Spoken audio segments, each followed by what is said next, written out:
yo, no maniacs. Welcome to another edition of Nomad at Night, man. I got my guy Trip busted up in this thing, man. I was so glad to see him. I did not expect to see him, but I was happy when he got up in here. I was just like, whoa, got a surprise gift tonight, man. We got our guy up in this building, and we hopefully will get another special guest that I won't mention yet until if he pops up. I don't know. It could be some technical stuff going on. Who knows? Live, real time human being stuff could be going on. Who knows, man? But hope everything is good with him. We'll acknowledge him when he gets here, if he gets here. But without further ado, man, you know what? The wait is over, fellas. The wait is finally over. Sometime this week, the Chicago Bears, I don't know if it's the 18th, 19th, one of them 2 days, Friday, Saturday, one of those days, Bears will be inside Hallis Hall. And the wait is finally over.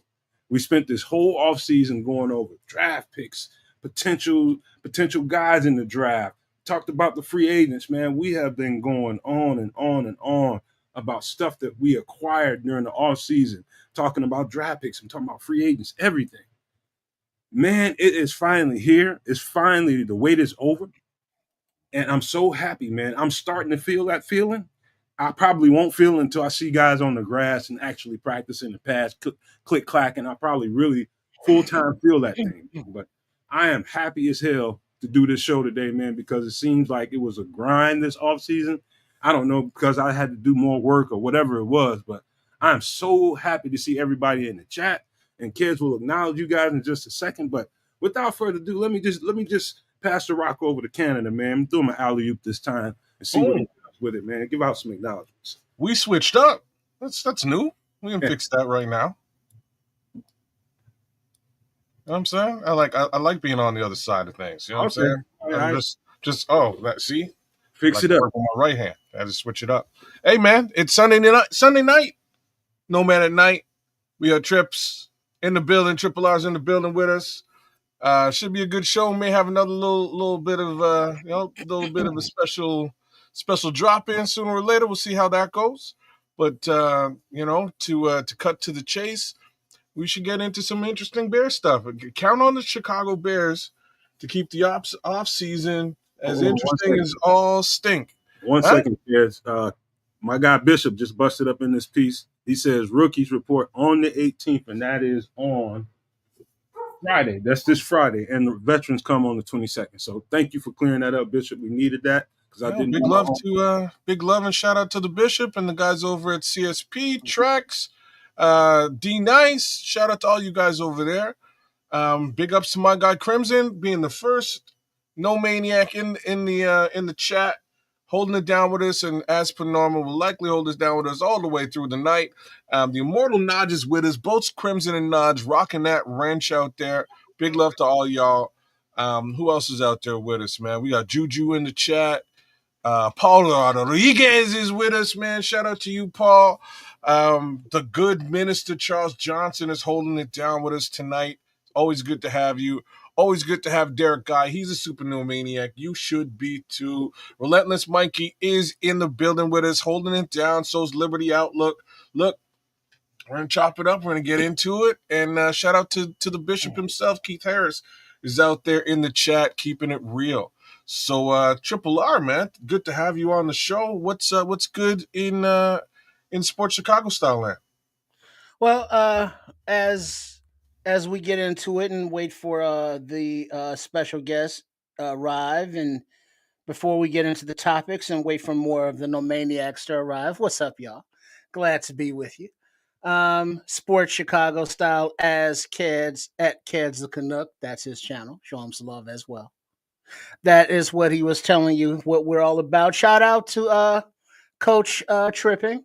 I saw that he did extra sauce last week and he held it down. He was intense on extra sauce, man. Well, Coach Tripping he's an intense kind of fella.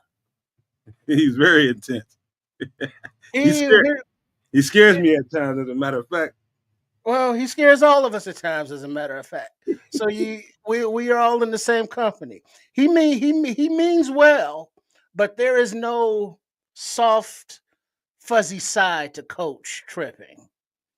He's just very in your face. This is what the fuck it is. Deal with it or not. You don't have to like it. You just have to do it. kind of guy. Yep, that's what it was on Wednesday. So we've all had those kind of teachers, mentors, coaches in our lives.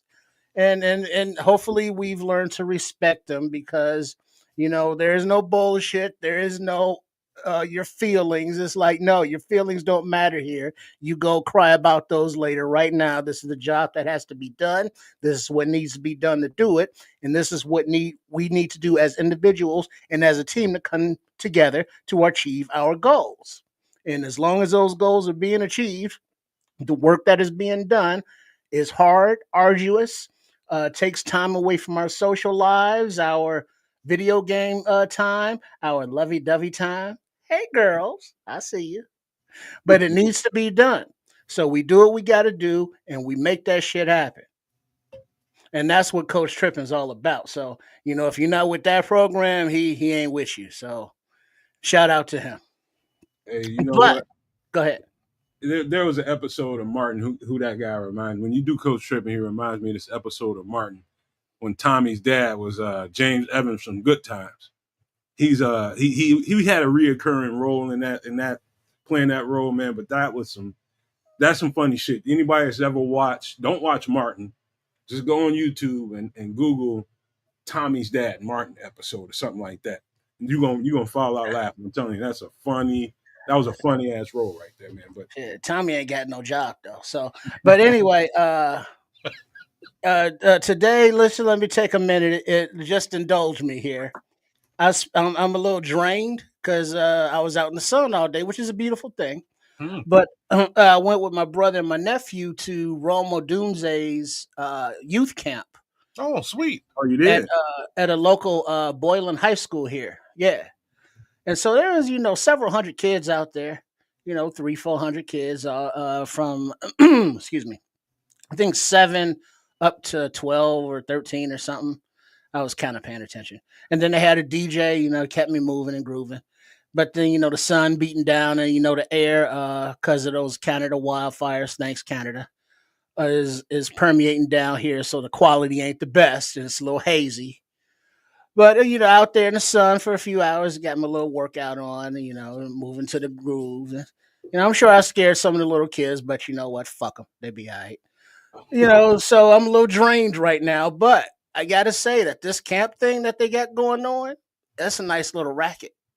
Yeah. And it's, it's because just the regular, let's call it entry, is like $120 or so or something around there. And you're talking about a field. You're basically renting a field. You got a DJ.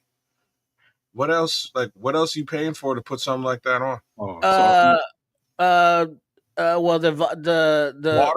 Hold on. You got to feed them and all that shit. Hold on. Boy, y'all is ambitious, ain't you? All right. Now that's what other camps may have included. Oh, but this one, look up what is it? Flex Sports, I believe, for kids. While I'm talking over here, because it's Roma Dunze's. Wait a minute, hold on. Trip, you didn't bust out the camera? Yeah, I got look on my Twitter page. I got 4 shots. I was good.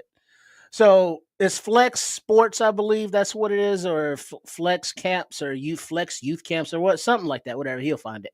But anyway, they have many young players, big names, across the NFL, and they do these camps. I believe this was Rome's 3rd camp this week. I think he was in Champaign, Urbana yesterday. But to get in, just regular entry is like $120, and then they get a certain color wristband. But then for an upgrade, you can have a picture or a route with Rome.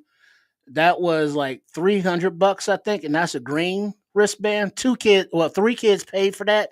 2 kids showed up for that out of the 400, let's call it there. And then there was a 3rd color that was, I think, something that had to do with a picture, but it was kind of a group thing. So there was no autographs, there was no personal signing of anything or pictures. It was him. He got in.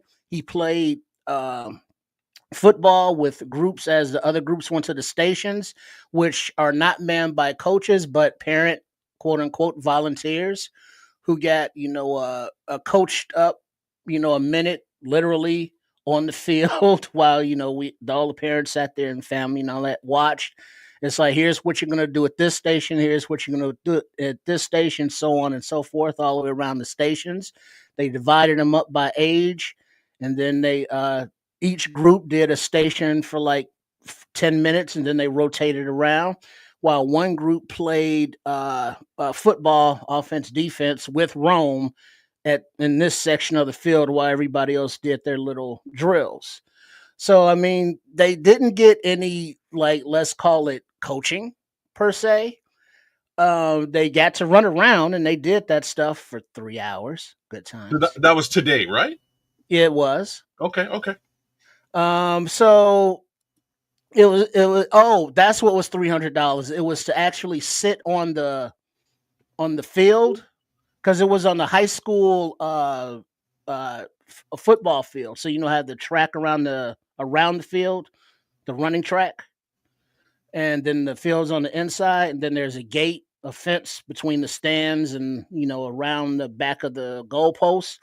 $300 as a parent, you could sit in there on the infield of the field and not up in the stands. That was the big thing. And there was 10, 20 parents up in there. And I think that came with a picture too. I'm not sure about that though. But yeah, so they travel around. They do 3 or 4 a week, I believe. Cole Komet, DJ Moore, are other members of the Bears that are under this management that does these camps. So there are no snacks, there are no food. They don't come and sit down and sign stuff or take individual pictures. None of that. Was in. He left on that field down there after he said his goodbyes. Thank you for coming. Good night. Shout out Dave Chappelle and them. He went. He got in his Suburban and his livery, and they was out. And then everybody was like, "Hey, thanks for coming. All right, get the fuck out." So I mean, it was cool, but it's not like the old school camps that we may have been used to. I think this is the new school format, to whereas you pay a la carte. It's very corporate. Come in, he's coming in, he's shaking these hands. No, he's not shaking your hand. You ain't pay for that shit. All right, he's gonna pay for it. Go over here. He's gonna do this. All right, thanks for coming. Get out. Next. And, on to the next city. You got volunteers for the parents, so you get the T-shirts, however much those cost.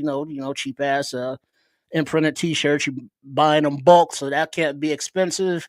They had a couple umbrella canopies, over tables for sponsors of. It was D1, I believe that's the name of the not fitness, but training place for the kids. Sports specific workouts and trainings that they're doing nowadays, because all that industry is being really monetized. Because to get these NIL deals, you got to start young training them, and all these people are taking advantage of that market. So you had them advertising, then you had Chick-fil-A advertising, and the kids got like some free kids thing or whatever. And so that was it. That was the camp. And so was it worth it? I don't know, because it wasn't my kid and I didn't have to pay. So it's not my call. Now, if it was my kid, oh, you ain't going to that camp, son. You know what I'm saying? we can work it out in the park ourselves. Shit. Hold on for a second, Trip, because we got our special guest just showed up. Right. I got my guy D Nice from Chicago. Got to make sure you can get on the screen. I got D Nice from over there, Chicago Sports Podcast. Man, it's good to see you, bro, for real. Hey, likewise, brothers. How you guys doing, man? Man, we're here kicking it, man. Just being human, just talking about human life, man. Really for right now. About to get all the way into this bear stuff. Shout out to you, man, for coming, man. Something's going on with my invite. Whoever I'm inviting, is something going on with that. I got to figure that out. Post show. It's all good, man. I was wondering. I've been thinking about this all day. Hey, it's good, man. It's gonna be a good one. We're gonna have some fun. My guy Trip showed up for it, man. You know what, man? How about you just introduce yourself for the people who don't know what Chicago Sports Podcast is? There's a few people over here who may not know. What's happening, world? It's your boy D Nice from the Chicago Sports Podcast, where we are Bears fans talking Bears. You know what I mean? We we try to give it to you. We're giving you Bears from the fans perspective.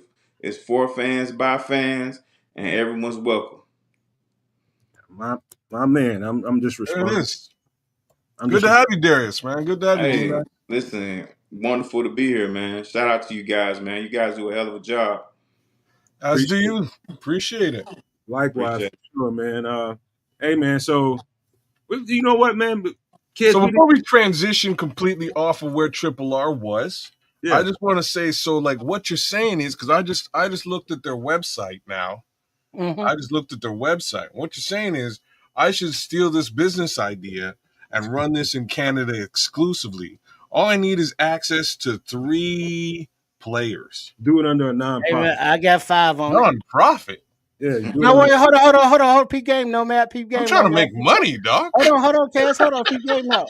So there was like, if you want to buy a raffle ticket at the gate for autographed football, autographed picture, T-shirt, or whatever the fuck, proceeds go to a scholarship to allow Oh, I got you underprivileged even kids better. It to goes attend to a camp. NIL, man. It goes to Right, NIL. but they run the camp. They could just say, "Hey, we're gonna let 20 underprivileged kids in right there." So they don't need that scholarship money. So we know that money going anyway. But go ahead, proceed. So how I would do it is I would put the money, I would donate into the NIL for the teams here in Canada because these kids don't get money like the U.S. kids do. It's like a completely different situation.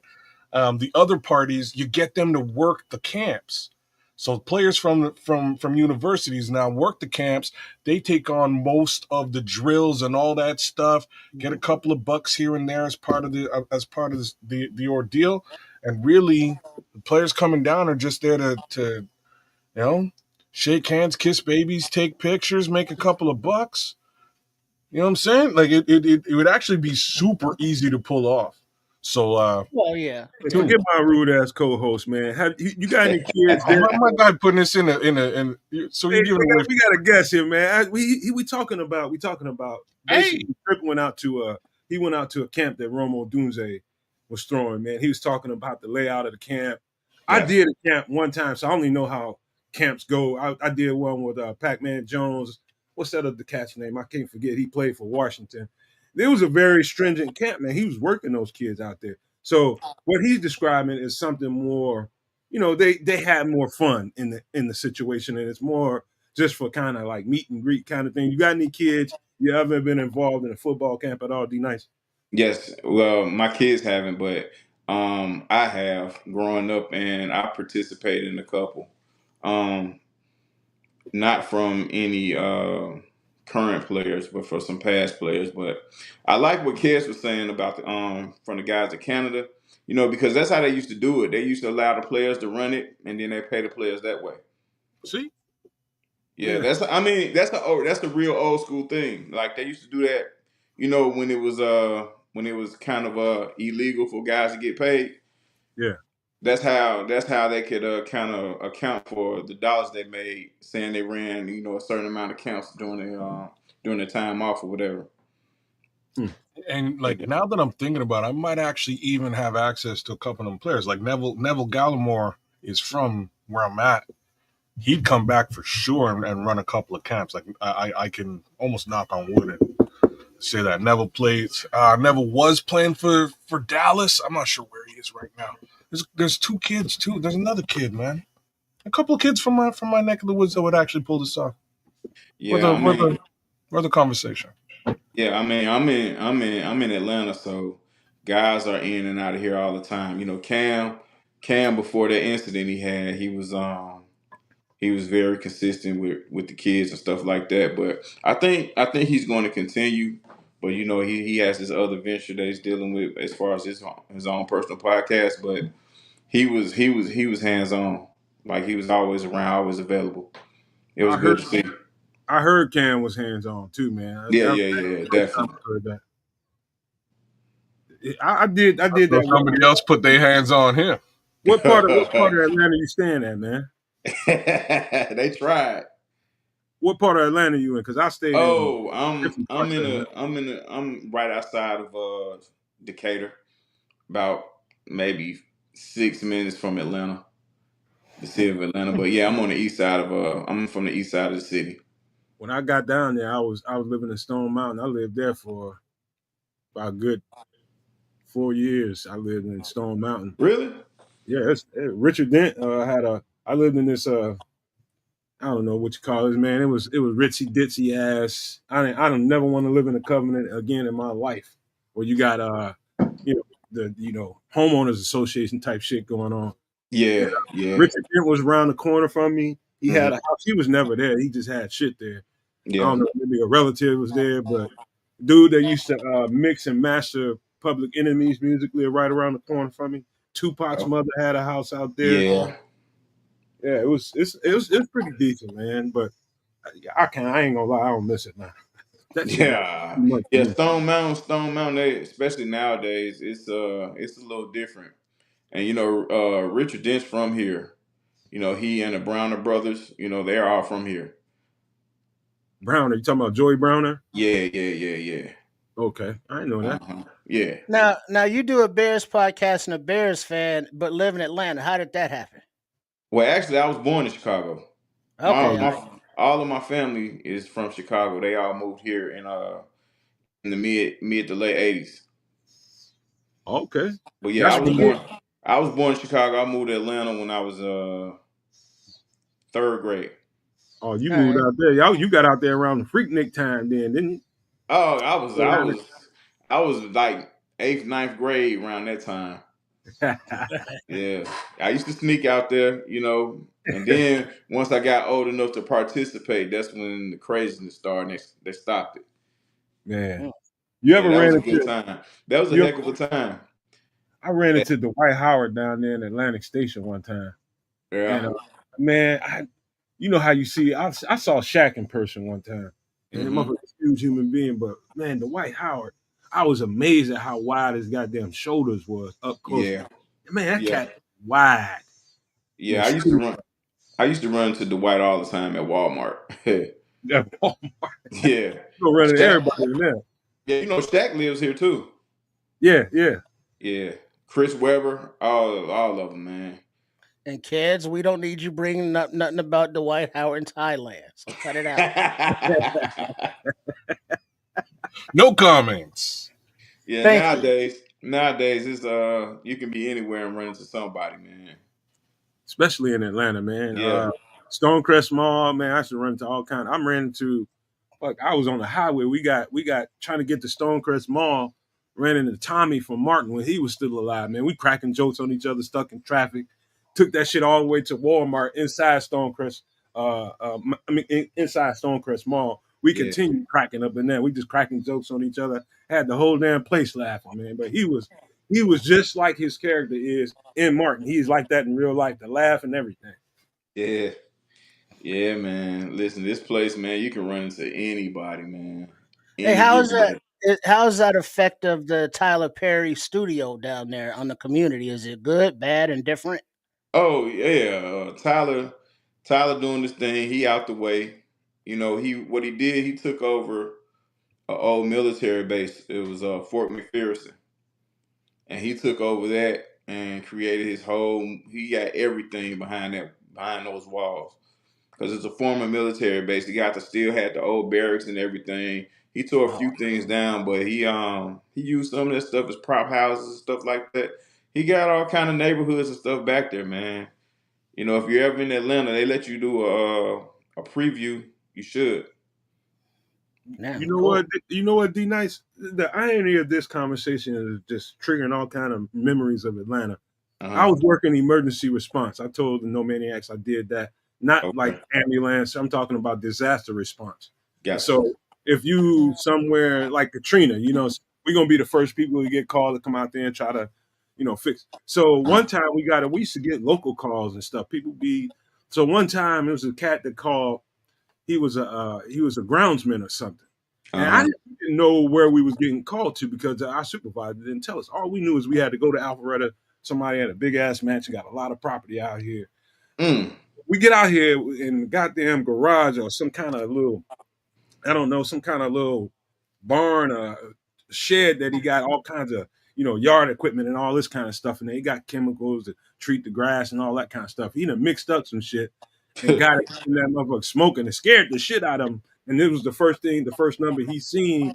The call was us, and we got out there. We got it all straight. Come to find out a little bit later on, he invited us inside the house to get a drink. He's trying to feed us and all this type of shit. And it ended up being Tyler Perry's crib in Alpharetta. Oh wow. And He's Tyler a, Perry, I'm just gonna say this: that's an extravagant motherfucker, man. If I ever would just, I mean, he got that is some. All we got to was the kitchen, but I can see like down the hall, he got pictures of himself everywhere. oh yeah, man. He's come a long way, man. Shouts out to him. He's come a long way. He was sleeping in the car, man. I couldn't imagine, I would never want to be that low. But the heights he's reached, man, it's just amazing. He has a hell of a story. Yeah, And in Atlanta alone, he's had like this new house he has in Atlanta, man. It's amazing. I I mean, I if bet you it if is. I think you can I think you make it look on YouTube or in the internet and they'll give you like drone footage of his new place. I think he got a runway. He has a runway in his yard. I wouldn't be surprised. That would not surprise me.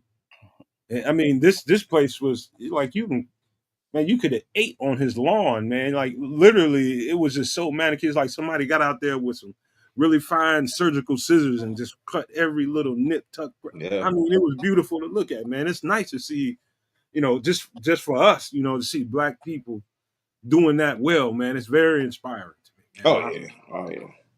Very, very inspiring. Yeah. Atlanta's a very inspirational city when it comes down to that. Just seeing, people of color thriving. Uh-huh. And that was, that along with Freaknik, but that's what kind of led the movement of people moving here and Atlanta becoming what it is. You know what, D Nice? I tell people that all the time. Like that was the first shock to my system. Now, I come from a black neighborhood. I'm used to being around Yeah. black folks. But that's in this part of the country. I go down to Atlanta. My first place I lived was in Stone Mountain. And once I started moving around and I realized it's just black people run everything on the east side of Atlanta.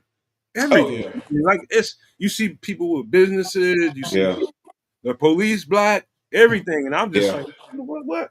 It was a straight up shock to the system when I got there, bro. I ain't gonna lie to you. Yeah, Hey, DeKalb County, man. DeKalb County, man. It's pretty much all black, man. hey, Yeah. hey, hey, D Nice. We ain't gonna tell nobody, but tell the truth.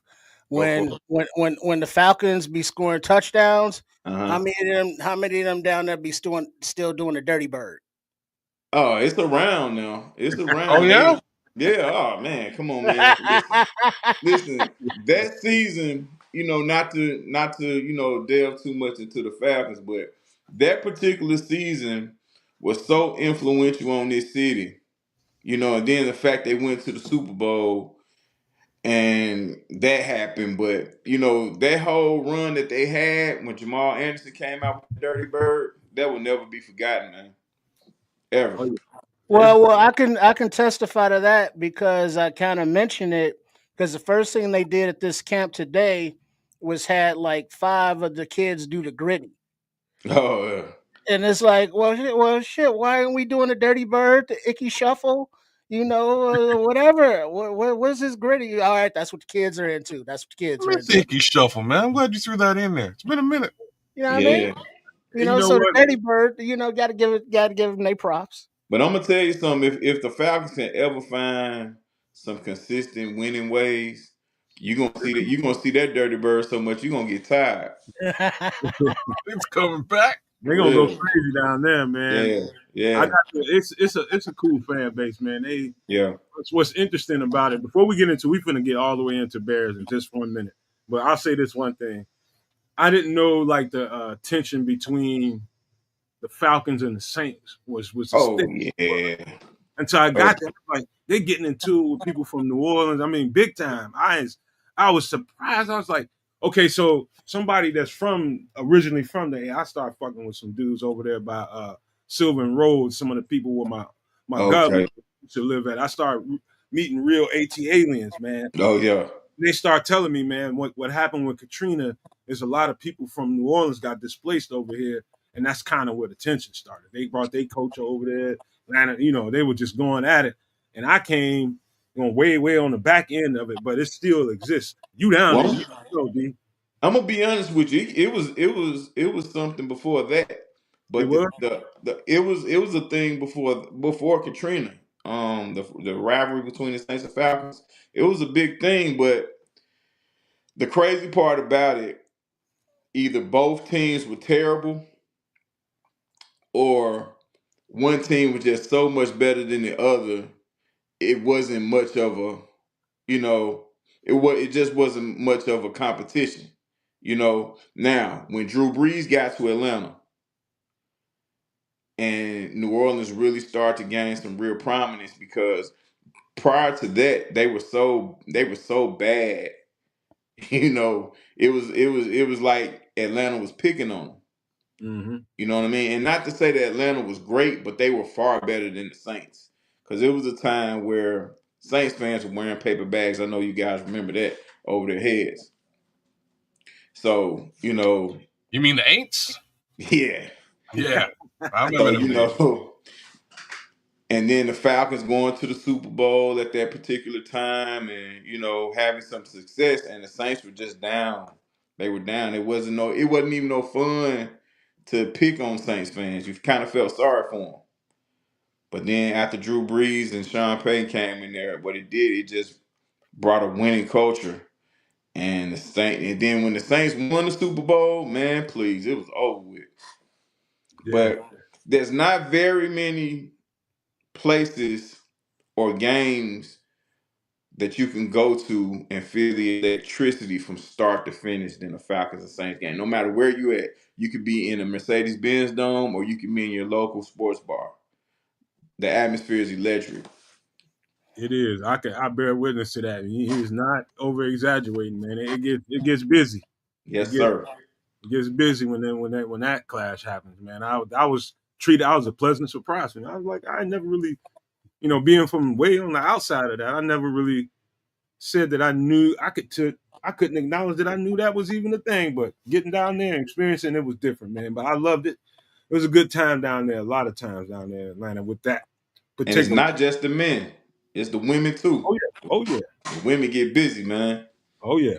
You ain't lying about that. Insane. All right, so I got a bunch of stuff to talk about, fellas, man, and this is going to be a very no maniac, super no maniac friendly show for you all. You all are going to enjoy this. I believe the people on the panel, man, we're going to have a good time with this. This is going to be straight hot topic. This is going to be buy or sell. I got a bunch of bullet points to say and what we can do, fellas, and everybody in the chat. You got buy, you don't want to write buy, put a B up. You don't want to write sell, put an S up. And we can stop and talk about each bullet point. You can explain yourself why you buying or selling while we're going, fellas. So without further ado, Kez is the first one, man. He's clockwise. And so I'm going to ask this question, and everybody will get a chance to answer. Buy or sell? Caleb Williams will struggle with footwork issues early in the season.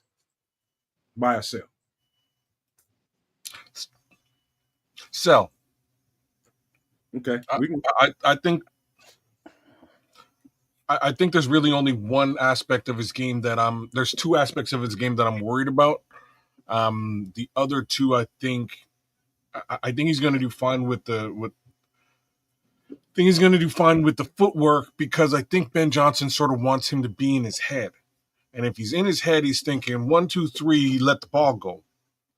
You know what I'm saying? Like it's going to be a quick game thing.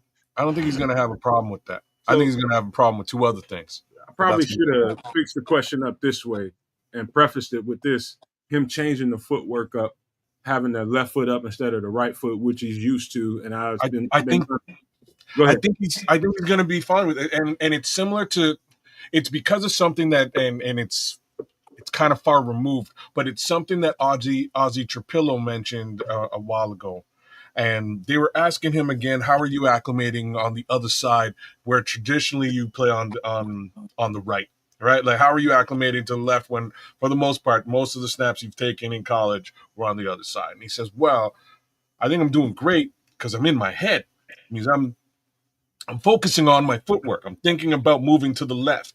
That's where my head is. And in doing so, I have to pay attention to the details thereof. So he's like, I think it's actually working out better. Am I as fluid? Is it completely natural to me? No. But it means that I'm focused on the task at hand. And when he explained it that way, I was like, that's kind of cool. And I'm applying that same answer to Caleb Williams. I believe Caleb Williams will be in his head thinking about the new footwork. And in doing so, he's going to pay attention to the details, which is I need to let the ball go at 3 or at 5, depending on what the drop is here. So I think he's going to succeed with it. Let's say D Nice.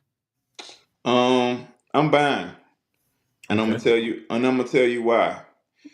When you're learning something new, it takes a while, but you're learning it without any kind of live action, right? And I think he's going to struggle with this for the first couple of weeks because this is going to be his first test of live action. Because it's a lot different. We all know, like, if we play any sport, when you just practicing it by yourself, you feel like you got it mastered. But once you get into game situations, sometimes you kind of revert back to those old habits because things are happening so quickly. So I think I buy in and say he will struggle for the first couple of weeks, but I don't think it'll be very significant. But you'll be able to tell, on some throws. And I think by the middle of the year and very close, and definitely by the end of the year, he'll be on point. Okay. What say you, Trip? Sell. And I'll tell you why. Want to hear about it? I wrote a song about it. Let's go. And that is because Ben Johnson effect, the coaching aspect of it all, because of the coaching hard aspect of it all, if you will. No Diddy. So Caleb is a perfectionist. He wants to be great. Ben Johnson is a perfectionist. He wants his offense run greatly. And he wants, Caleb to be great. One hand, it all works better. So the off-season work of getting the footwork in the correct cadence, correct order is one thing, of course. Getting into camp, that's another thing. That's another speed. Once you get into the season, that's a different speed, and so on and so forth. But I don't think it's going to get out of camp that Caleb will be falling on old bad habit ways because of the perfectionist aspect of he and Johnson combined. And so as the speed increases, slow is smooth, smooth is fast, he's just going to build on it from there at the beginning of the season, and it's going to be a beautiful thing to behold. All right. All right. I'm definitely leaning towards Darius here, man, because he pretty much took all the air out of this balloon because he's absolutely right in my opinion. Anytime you've been doing something muscle memory to be replacing muscle memory with another muscle memory, it's when again, like he said, when you're doing it on air with no bullets flying at you, nobody's putting pressure on you. It's easy to stick to it, but you will definitely revert back to your old habits at times, and it will affect throws.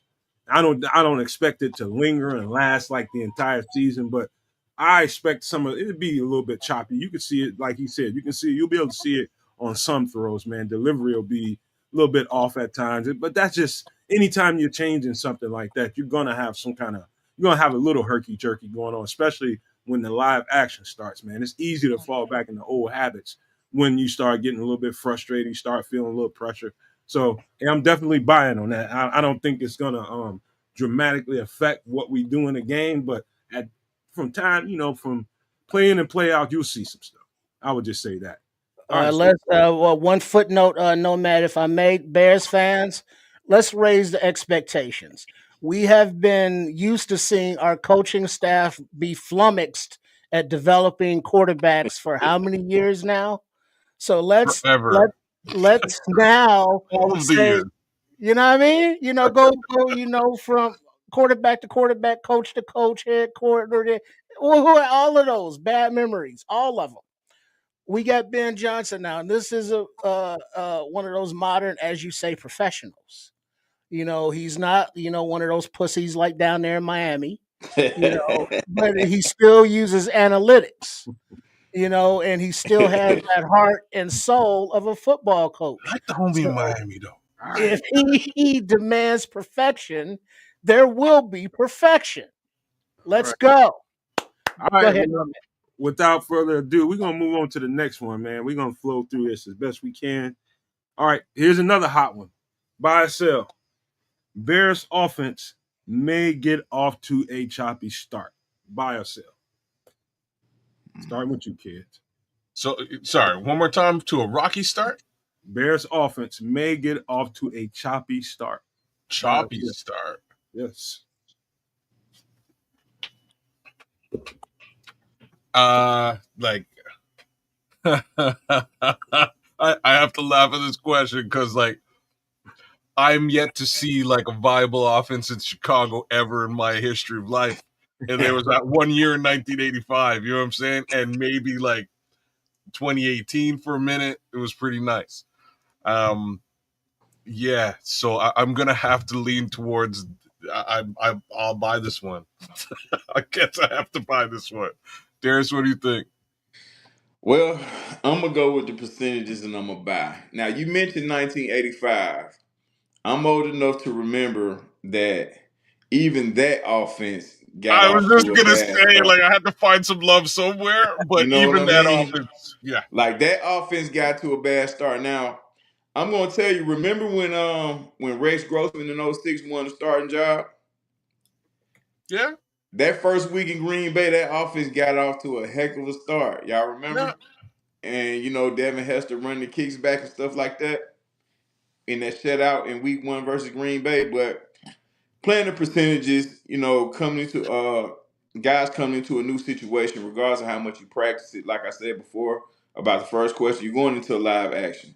And it's only natural for guys coming to a new situation to kind of sputter a little bit. So I think that's where I think that's what the Bears are going to do. Like I said, it may not be as bad as last year versus Tennessee, but I think they're gonna, they're gonna come out the gate just a little slow. What say you, Trip? Sell, God damn it, sell. And I tell Yes, you why. You want to hear it? I'll I tell you do. why. I do. Here we go. Once again, the Ben Johnson 15, $16 million a year first time head coach factor. The history that we've seen under the offensive coordinatorage of Johnson in Detroit, they had a handful of plays that they ran the shit out of, but they ran them well.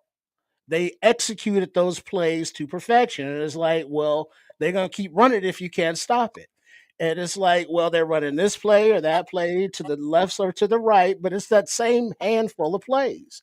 And as the defenses learned how to counter those plays, he would add on to the playbook with the counter to those plays, and so on and so on and so on.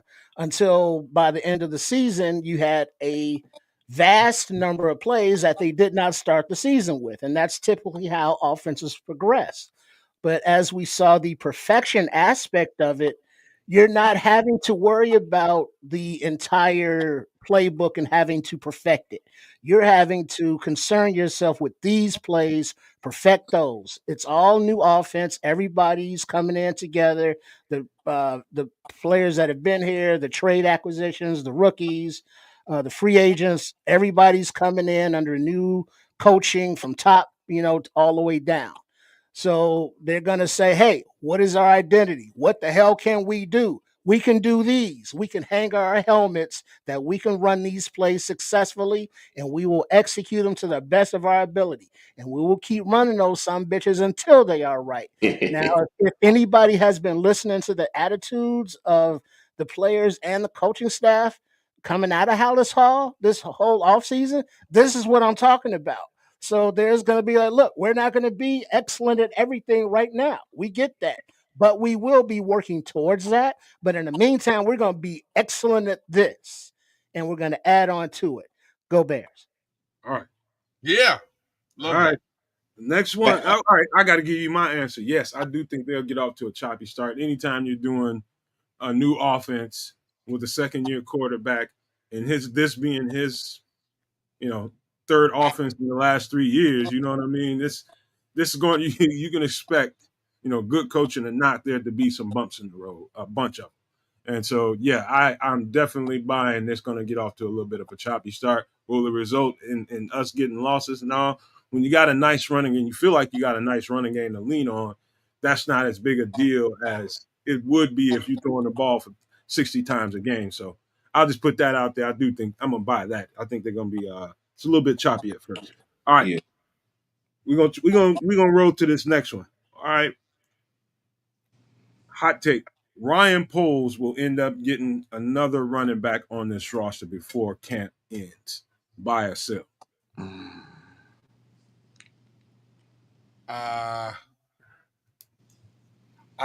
Oh man. So I'm gonna sell here. Like imagine that I'm selling on this particular question.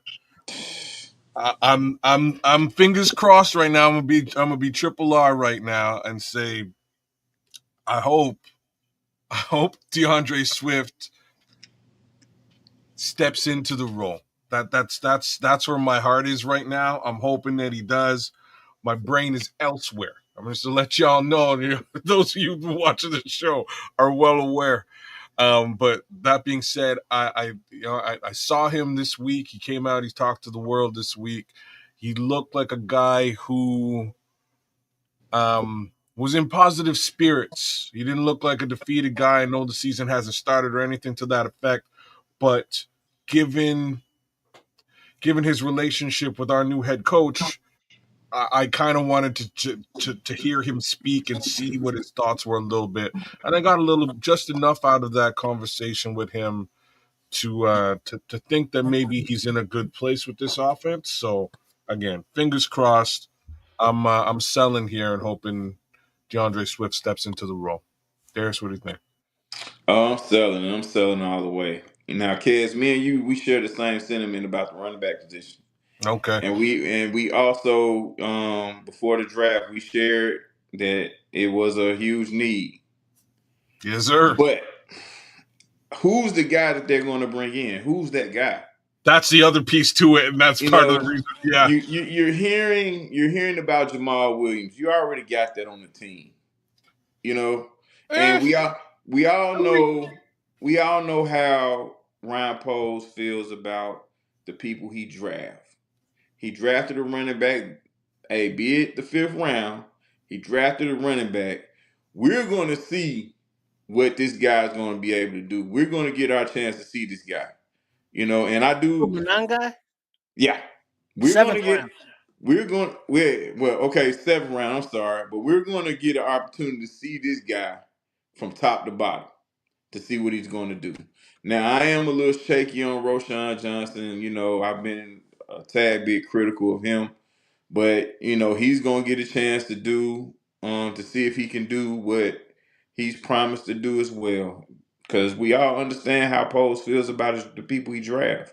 He gives them chances, and these guys are going to get an opportunity to be successful.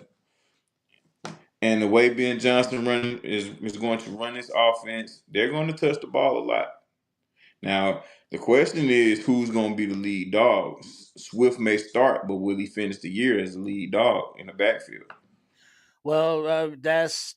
I mean, you said at the end of the season. We talking about just coming out of camp. You way ahead of the game there. Well, like I said, I feel you. I feel, but hold on, pump your brakes, uh, because now you got me looking to the future, and it's like, who are these running backs coming out next year? Who is this Love kid? But you know what I'm saying, that's way down the road, way down the road, yeah, way down the road. yeah.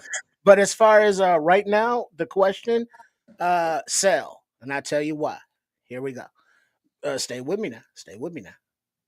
Because I look at what we have on the roster. You got your supposedly top of the line running back in Swift. Then you have Rojo, who is kind of an unknown. What is he? Is he a power back? Not really. Is he a breakaway back? Not really. He does have a lot of concussions, really. And then you got Wheeler, who's kind of I guess, a Swift type runner, but he's coming off of the ACL. And then you got the Homer, your special teams ace. But as far as running back reps, the most he'll give you, or it has shown that he's given, will be passes out of the backfield, out in the flat. Does he ever really run the ball? No, but special teams. And so now you got Manangai, who is I think you got fifth round because they were saying he's a fifth round talent. Yeah. But because of this draft, he got taken in the seventh round. I don't know, kids. Quinshawn, Judkins, he caught those charges. He got a case out there. Oh, say what now? Oh, yeah, your Go boy. check That's the check boy. the messages. Your Go boy. and Oh, DV. damn. check the I messages. saw. Okay. All right. You keep talking. You know what I'm saying? So yeah, Manangai, he's looking even better now. But what is he? He's not a speed breakaway touchdown home run hitting kind of guy, but he's a powerful, short, work hard kind of fella. And then you got the big guy in Mr. Hanky. Howdy hi. Howdy hi. Yeah, that's it. And so, he's a bigger guy. Is he a short yardage guy? We don't know.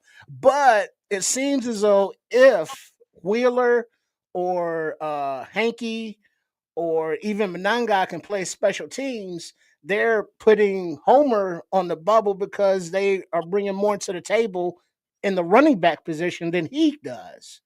So that's why he's kind of like the odd man out, in my opinion.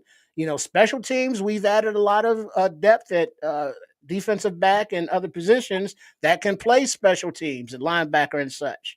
So he could be superfluous like that third nipple. So I think that forgot. all of our running backs are on the roster right now. No more Bringsy Enzies. I forgot whether you selling or buying, bro. I'm selling. All right, okay. I'm buying on this one because you know what, this is probably the hardest one for me. I'm gonna buy on this one, man, because I do believe, and I've said it the entire since we kind of completed our off-season moves, since the draft, since free agency. I've always felt like this was incomplete. Kids will tell you I came right out of the gate saying that I felt like this ain't good enough, in my opinion. But again, with the new improved offensive line, we expected things to be different. You're hoping that the scheme and the game plan is going to open up opportunities. Caleb Williams learning a new offense, really selling on the play fake, and open up some more lane.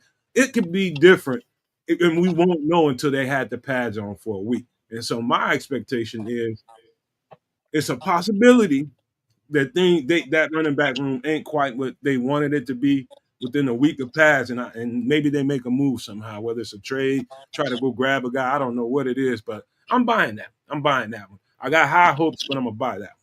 So, all right, we're gonna move to the next subject. This is a good one right here. So think about this for a second before you answer. A bold take: Luther Burden will not sign his rookie contract until he gets guaranteed money. Buy or sell? Well, if his agent has anything to say about it, yeah, that's what it's gonna look like. So I'm actually gonna buy this one. This is all a guaranteed money play. The agent wants it. I think the league itself, like we've discussed in the past, is gonna have to step in and do something about this as a situation because it's across the board. It's all the second rounders are doing the same thing. All of the agents of second round picks are doing the same thing. So it's a strong arm stranglehold situation. I don't really know if any of these teams have an additional allotment of funds available for these guys to be paid the way that they're expecting to be paid. So we're gonna have to find out. But yeah, I'm buying this one. I'm the same. I think the league is just gonna have to bite. And these franchises just gonna have to bite the bullet and just sign these guys to now not nothing crazy, but they're gonna have to get guaranteed deals. This is something that the league had allowed, and we all understand that it's copycat. All of it is copycat. So when one guy sees another guy, and this is how they determine how much these guys are getting. You know what I mean? And the league has allowed it to go on for too many players. So I don't think it's any turning back unless, not this season anyway. I think they're gonna have to handle it next offseason. I'm buying that because when they say this is the business side of the game, this is the business side of the game. And when you set the precedent in contracts, and you know I have to be the highest paid, and then the next season that guy has to be the highest paid by $100 or $1 million or whatever the case may be, Mm-hmm. and then that keeps progressing. We're seeing these contracts, $30 million a year, $50 million a year, $100 million a year for the quarterbacks or the top name guys, but the number 53 dude on the roster, how much that dude make? Okay, wait. We You gotta know, put a pin in. We gotta put a pin in this for a second, and just recognize the fact that Quinshawn Judkins is a second rounder, right? huh? Quinshawn Judkins is a second rounder. 36 Yeah. pick, 36 pick, as a matter of fact.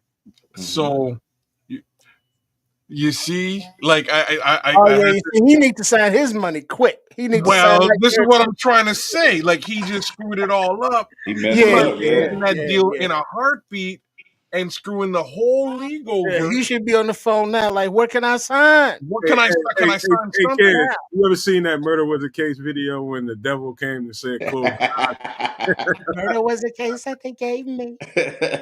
close your eyes, my son. My eyes are closed. Yes, I'm indeed. just saying it's about that, like, and this is the risk you run, though. Like at the same time, hey, Right. let's give these guys guaranteed deals. Oh snap! Young homie went to Broward County and And you did know some stuff. Or accused and of did being some accused of dumb doing some stuff. stuff, right? Like that's the risk you run with guaranteed contracts at Yeah. this level. You don't know these kids. You don't know what they're about. They're Well, just coming in. that's like the Deshaun factor. They knew who he was and still gave him Yeah. guaranteed money. You know what I mean? But as far as like the rest of the second round pick class that don't have cases, or That is- but this is what I'm saying. Everybody in that class is they need gonna to hold have their out. guaranteed paper too. They're You know all what I gonna mean? hold out. Yeah, And they it's got a to. I mean, you question. gotta, power to the people, solidarity. That's something that people forget about nowadays in this country. But you gotta the power in numbers. You gotta stick together. Be like, hey, this benefits us all as a second round, draft class group.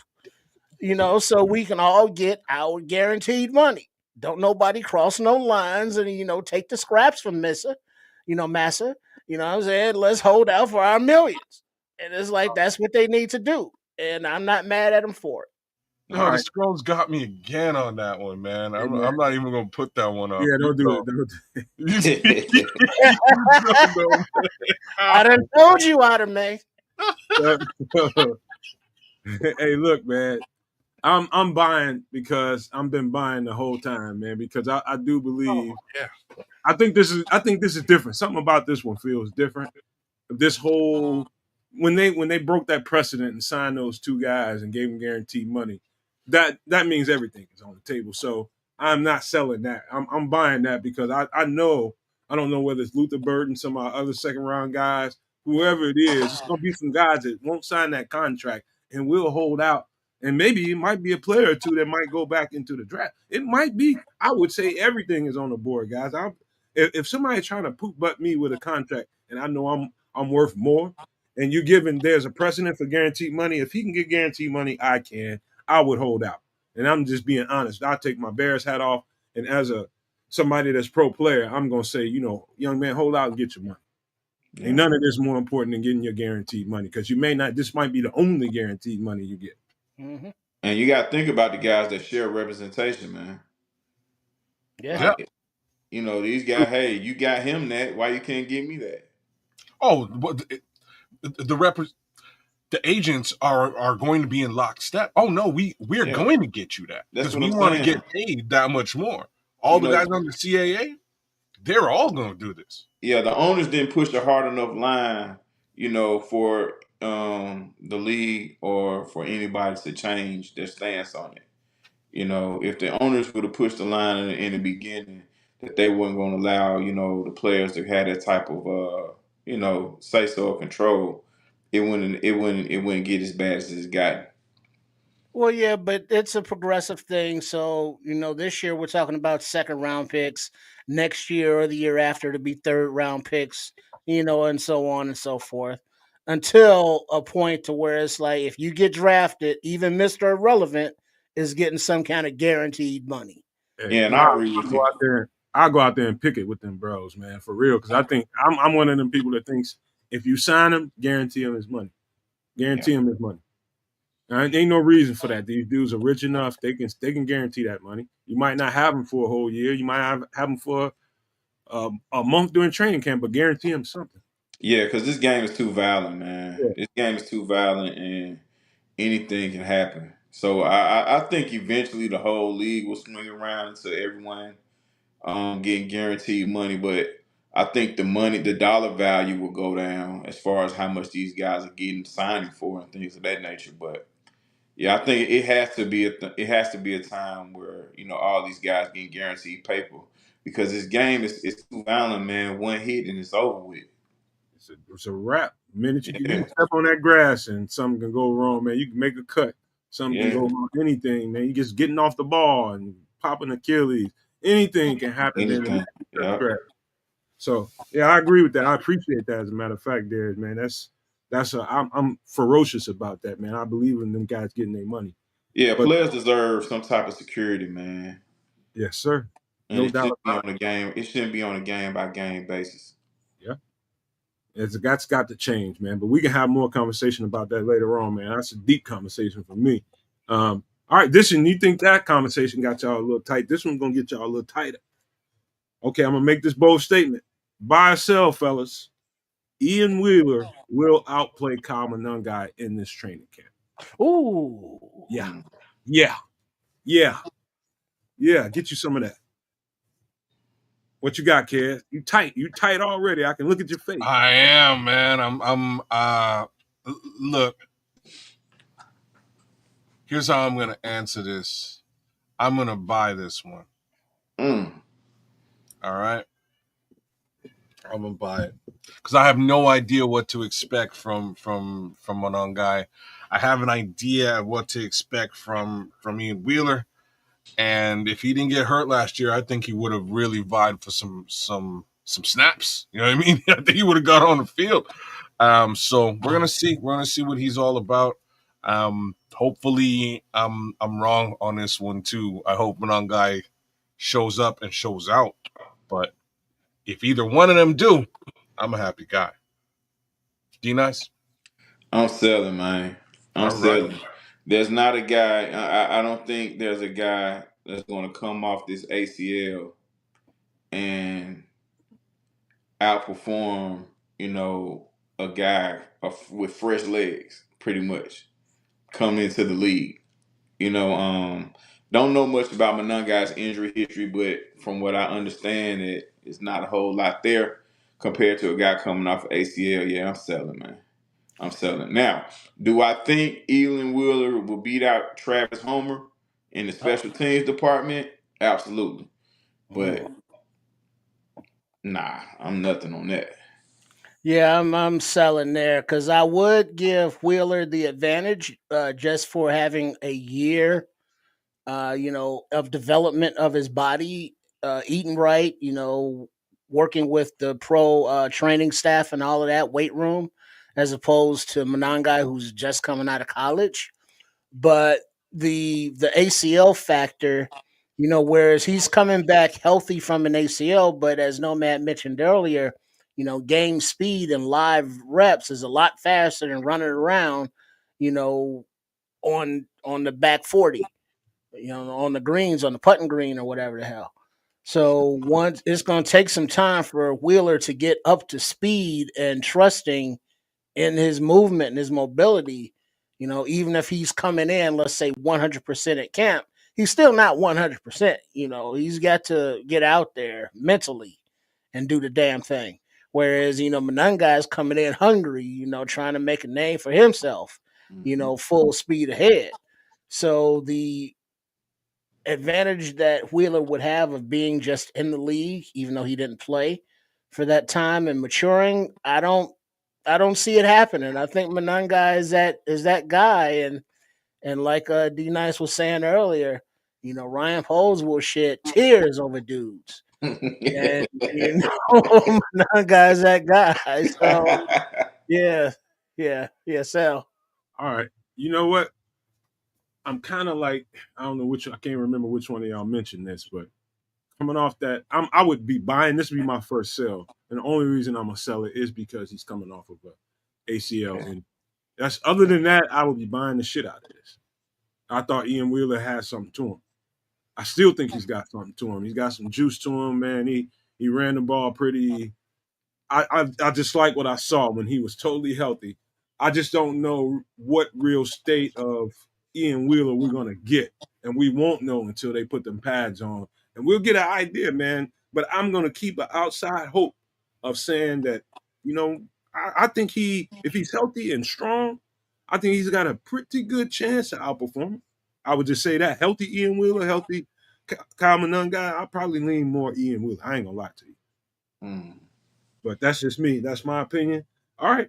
Here's another good one, you guys. And we on offense right now, obviously, you guys. This is a hot one. Buy or sell. Caleb Williams will throw for the most yak yardage in the NFL this season. In the NFL? Yak yardage, yards after catch. He's got a lot of weapons that can catch it and go. And what was that record last season? What was it? I don't know. That's a good question. But never mind. I'm gonna let kids take it from here. I'm gonna say it again. Caleb Williams will throw for the most yak yardage in the NFL this season. Buy or sell. You muted, kids. Okay, so I'm thank you. I'm a sell on this one. I'm a sell. I think he's going to get an extreme amount of yak. I think he is, but like Patrick Mahomes hasn't retired yet, and there's other viable quarterbacks in the league.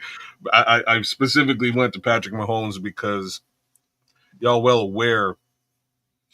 A lot of the time they don't even run the football. They it's like a shuffle pass to the running back, and he just captures yak off of that. So it'll be interesting to see Caleb Williams outperform Patrick Mahomes. I'm all for it. I don't expect it this year. Well, hold on. Before you go, D Nice, I gotta jump in here, kids.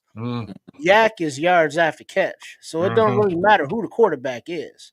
You're comparing the weapons to the weapons, right? No, I'm comparing the way that I'm comparing. Well, hold on. No, I'm not asking what you're comparing. I'm saying you should be comparing the weapons to the weapons. So if Joe Burrow throws a 5-yard pass to Jamar Chase and Jamar Chase takes it, 95 yards yak versus Caleb Williams throwing a 5-yard pass to Luther Burden and Luther Burden takes it 95-yard yak.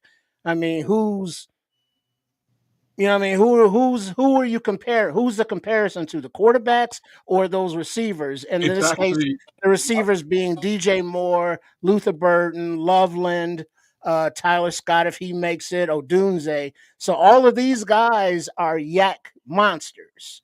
So look at these guys versus the yak monsters against everybody else. Patrick Mahomes, Josh Allen, and all those guys. How do you think our yak guys rack up against their yak guys? I think that is kind of the basis of the yak question. I agree with you. I think that technically player versus player, team versus team, our guys from a yak perspective could well lead the league. Could.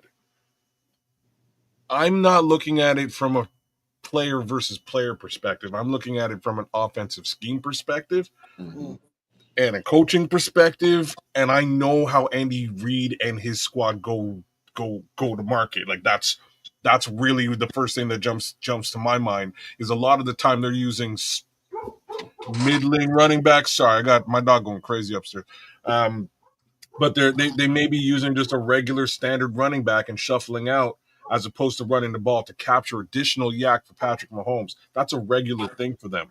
If we adopt that, and I hope we do. Don't get me wrong. I hope we do. We have the ability to actually, put up some crazy yak. Like, now that said, sorry, D Nice, but looking at what Ben Johnson's offense did in Detroit, how many of those times would St. Brown catch the ball and there's nobody around him? How many times would Laporta or Jameson Winston be catching the ball and there's nobody around him? I think that is a result of the offense and just a competent enough quarterback to get the ball to the athletes within that, under 20-yard range. Well, Go ahead. again, I hope that's Um, what it looks like. D nice.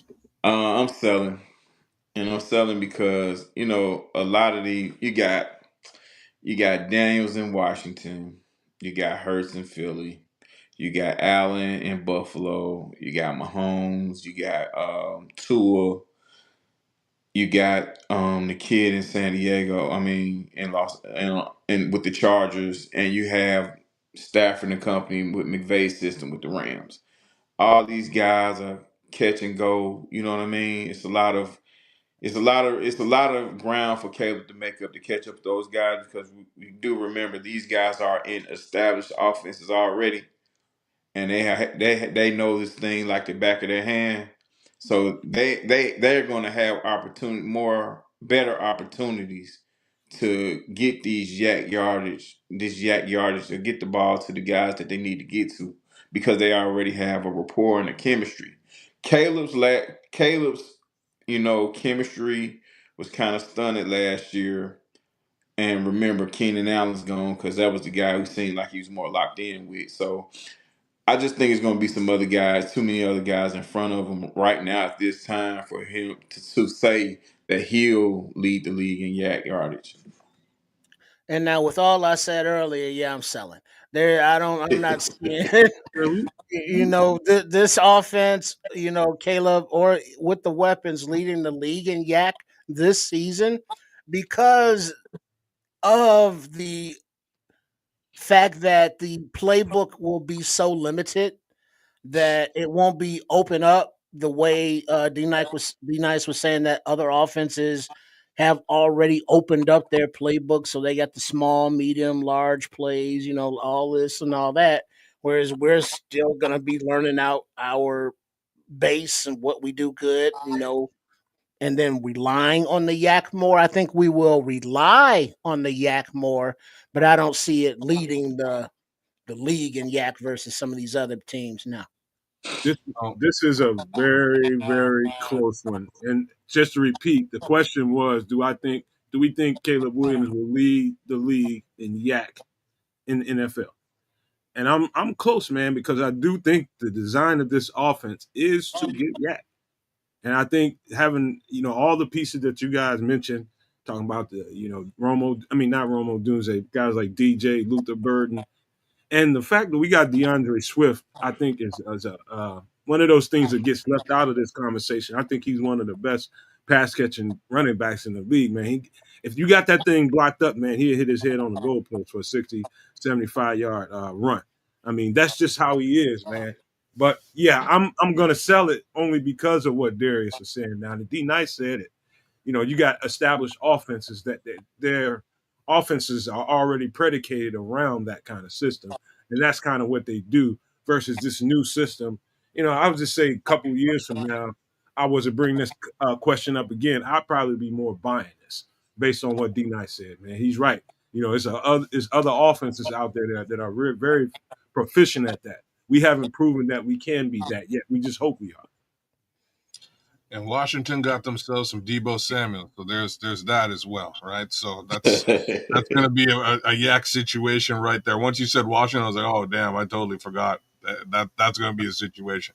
But just to piggytail off of where you are, I do think that the yak case scenario is going to lead Caleb Williams beyond the that 4,000 yard marker this Oh year. yeah, yeah, That's yeah, where my heart is. That's where my thoughts is. definitely. I agree with that. Concurred. Over 4,000, definitely. Yeah. Yeah. All right, you guys are gonna let's see how you feel about this. Um, hot question. Buy or sell. DeAndre Swift will almost double his production from last year under Ben Johnson. What was this production last year? Like 900 yards on the ground. I think No, something like are you something like crazy? that. You Did you got say You talking double? about total yards or just rushing? well, either or you can kind of combine them. Yeah, that's that's a question. Want me to read it again? Want me to read it again?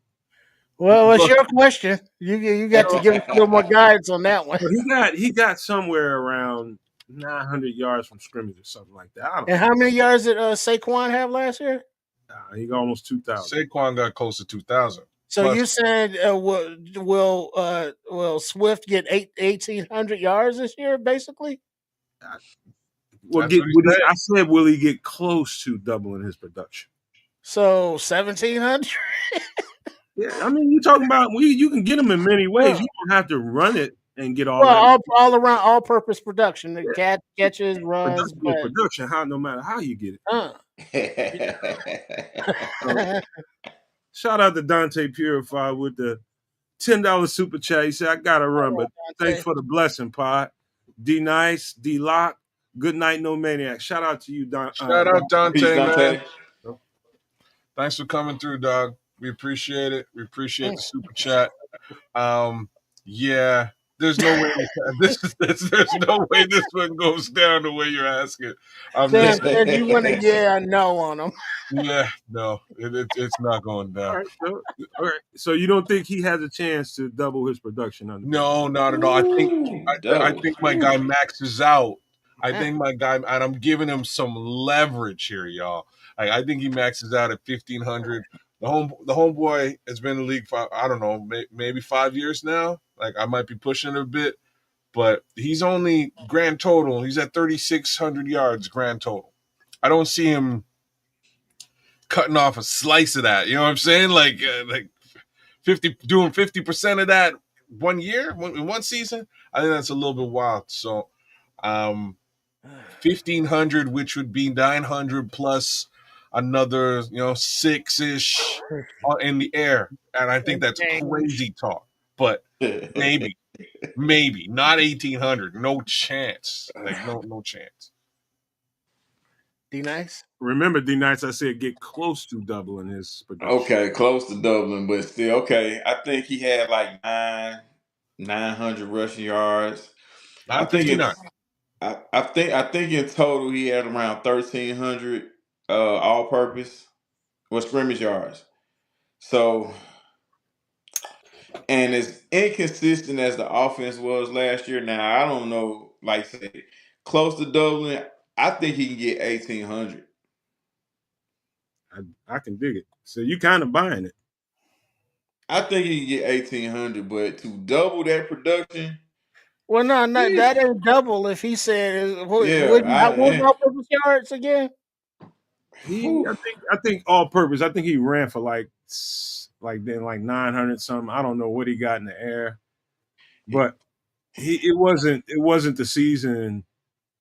Let's just say he was one. Didn't he say it was 1,300 all purpose? Yeah, he had like 1,350 or something like that. So you looking at 2,700 is double. Like I said, so getting close to 2,700 is still 2,300. Okay, so here's the number. So 959 on the ground. Man, if you believe, what you're asking is crazy. What you're asking it's a crazy number. It's a crazy number. So let's be real about it. So 959 is what he did on the ground. He did another 386 in the air last year. Like, these numbers are respectable. As much as this guy personally says that he would like a little bit more from DeAndre Swift, which I would. He had a pretty decent season last year, regardless, especially behind a porous offensive line. Those are pretty solid numbers. You can't ask for much better than that. Everybody kind of zeroes in on the 959 and thinks, it's less than 1,000 yards. There's a bunch of 1,000-yard rushing running backs out there. DeAndre Swift ain't shit. Facts is he's pretty decent. He's just shy of that 1,000. And you add on his receiving yards, he's pushing 1,300 yards, maybe 1,340-ish, like something like that. That being said, you double that. Now we're talking about 2,600 yards, bro. Like, in a season, I've never heard anybody ever do that. Like, Saquon did some things this year, but like, we're like, wow. And I have to now now that we're talking, I got to go check Saquon Barkley see if he was anywhere near 2,600 all-purpose yards. That's crazy, y'all. Yeah, Well, I got. I think we trying to change DeAndre Swift into Marshall Faulk, and, and I don't think that's in him. Right. But like I said, I think 1,800 is not too much to ask for, especially since we have more continuity on the offensive line and a better direction and better leader as far as play calling and coaching on the offensive end. I don't think 1,800 yards is too much to ask for. All But right. I'm selling on the half. That's a lot. Yeah, I'm All right. selling on the half because well, just real quick that even with the benefits of the offensive line, the better play calling, the actual scheming of plays, to take advantage of the defensive calls and screen executions. Swift is not a breakaway downhill runner. He has to get to clean air and then he can go. He's not going to make a lot of guys miss. He's not going to break a lot of tackles, and that's going to limit, the possibilities of his yardage going way up. If he had those in his tool bag, sure, but he don't. That's not his game. So yeah, hell no. All right. I'm gonna jump the shark and leave that conversation alone. But I'm gonna just be real quick and say I'm buying it just because I You're think buying it. You're a madman. I love it. Let's go. I Let's think he's go. going to have his best season of his career, man. Because I think the offense is going to be Ooh, really focused on getting him the ball in space, man. I think he's going to have a bust out ass. that's a lot. How many yards did Saquon have, kids? I'm glad you asked. We're gonna keep it pimping. We're gonna keep it pimping. I'm Wait, gonna hold read on. Wait, we got to find out. We got to hold on. How many? man. No, we got Saquon had 4 hot 2,000 on the topics, ground. and Yeah, 2,000 on the we got ground. about 30 minutes to get to 4 hot topics. We got to keep it pimping. 2,000 on the ground, 278 in the sky, so almost 2,300. See why, man? You can't do nothing short around here, D Nice, man.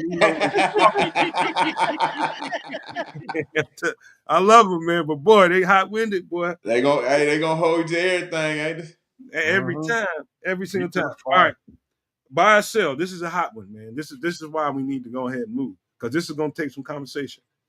Buy or sell. Cole Kmet, come trade line, he will be trade bait. Yeah. Go ahead, kids. The question is for what? That's my question. I What don't do you know. mean for how much? Not for how much. It's really for it's like what are you trading them for? Well, If that's they what I mean. For how much? For how many picks? I For don't what player? Like for how much? What are yeah you trading them for? okay, all right. Okay. Like so if we're talking like for Trey Hendrickson, okay, yeah. You package him up, you figure something out. If you're talking about that's not going to fly. They just got Johnny Smith, so he's not going over to Pittsburgh. Kids is good at not answering a straight question, D Nice. He won't say buy or sell by the time the end of this. You know what? I'm gonna say definitely sell on this one. I don't think he's being traded this time around. I just don't. Continue. It's my fault. I thought they would have traded him a while ago. It's not. I don't think that's happening this season. You nice? Yeah, I agree, man. I'm a sell on this one. I think if they were going to trade him, they would have did it a lot earlier. Instead of getting the guy in the training camp and getting him acclimated to this new offense. And then to trade him at this point for who? I just don't see it, and I think the tight end for a young quarterback is kind of like one of his best weapons to have, and he'll have two.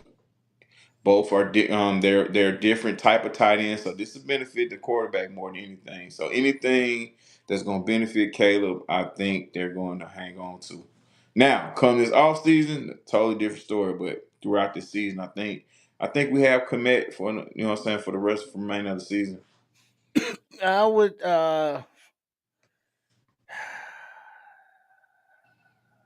Fuck.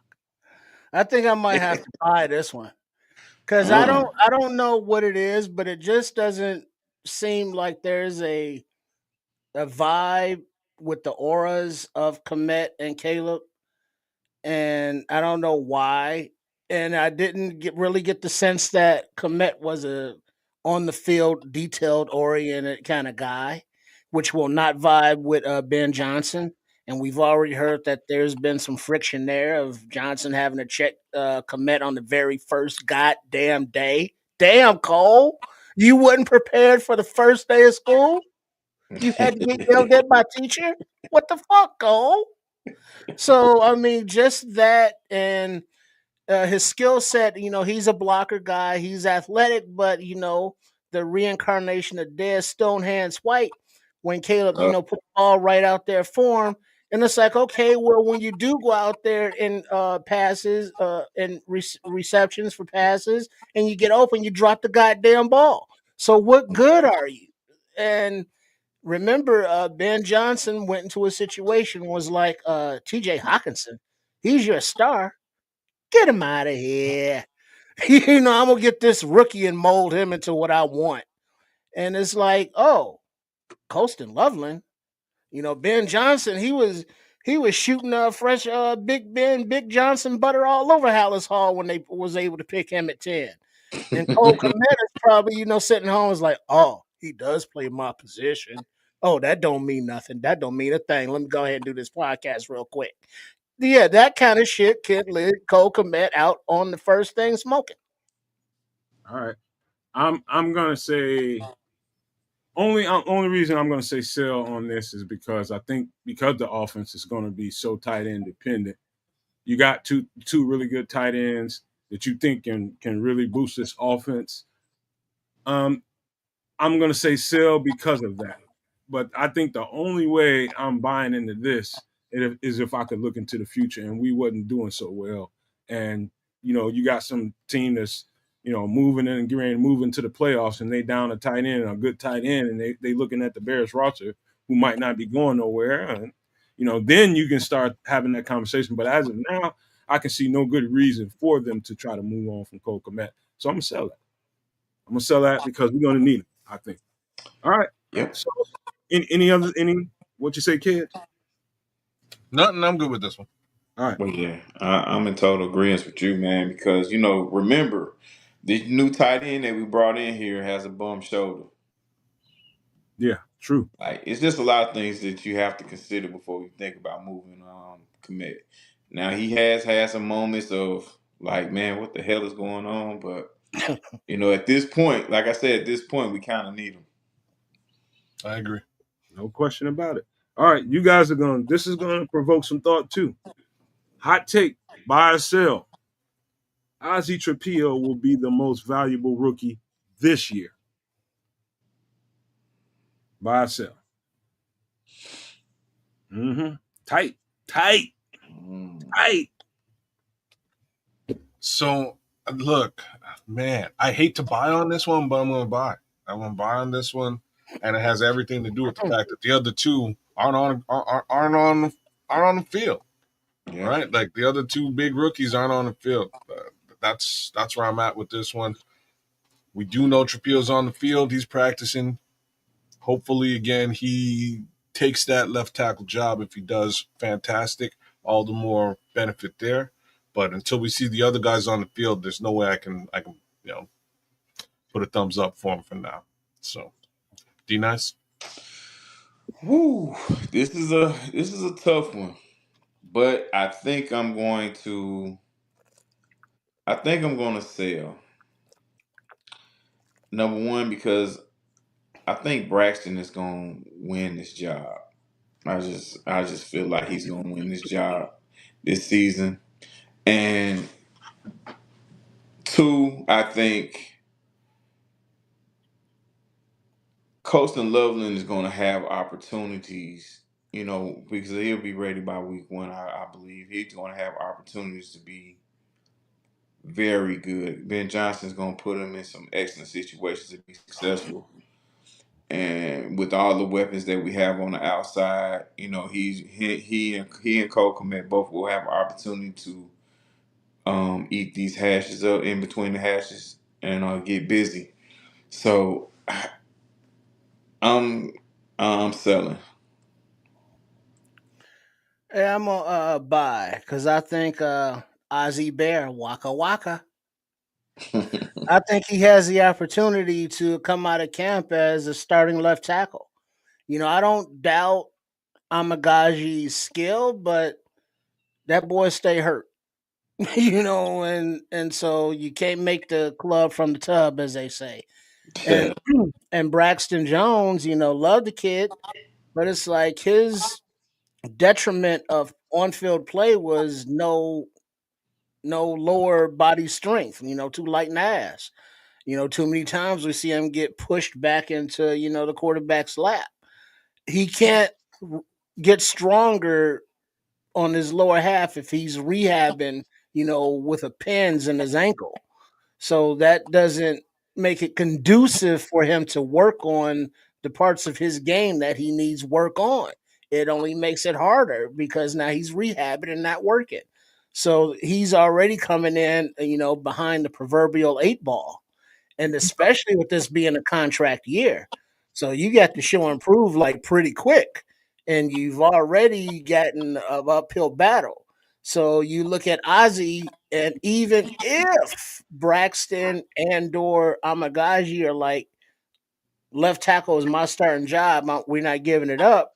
You still need a swing tackle.